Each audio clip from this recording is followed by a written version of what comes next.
sommaire l'Altenberg de Bergbitten, le domaine Frédéric Moschel, un objet un peu insolite et pour finir un joli médoc. On commence par le premier point, l'Altenberg de Bergbitten. Oui.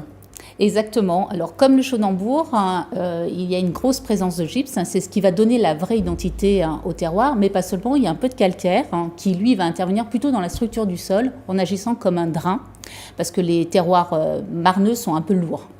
Alors vous avez un passionné de vin ici, qui est le professeur Pinger. C'est quoi les caractéristiques de ce grand cru? Il faut que vous lui expliquiez. Alors, les caractéristiques de ce grand cru. Déjà, il a une exposition sud-sud-est, l'une des meilleures.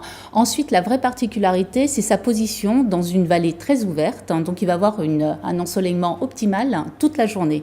Du coup, vous allez avoir une vraie hétérogénéité, une vraie homogénéité au niveau de la maturité des raisins. Et en plus, il y a une faible pente. Donc, il y a un mûrissement tout en lenteur. Il n'y a pas de maturité explosive sur la Altenberg de Bergbitten. Il y a une petite pente, ça joue aussi... Dans une pente douce. Oui, c'est ça. Voilà. Et la pente joue aussi sur la maturité du vin. Qu'est-ce qu'on peut dire du vin de l'Altenberg de Bergbitten?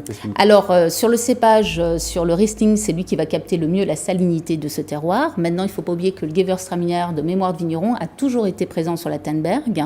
Donc lui, sur sa jeunesse, va présenter des arômes de fruits assez mûrs. Puis, il va partir sur des florales en prenant de l'âge, mais toujours en gardant une trame acide assez présente.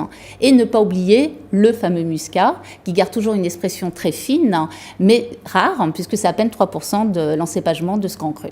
Alors, on vient de voir des images magnifiques de ces coteaux comme ça donne envie. C'est une renommée qui est très ancienne. Très ancienne, parce que les lieux dits Altenberg, qui veulent dire vieille montagne, ont toujours été plantés en vigne, déjà.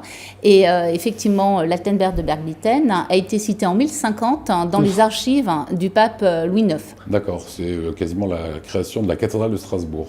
Exactement. Les débuts. Un domaine à nous conseiller en particulier? Alors, le domaine, c'est Frédéric Moschel. On a rencontré Guillaume Moschel, le fils, un vigneron talentueux. On regarde.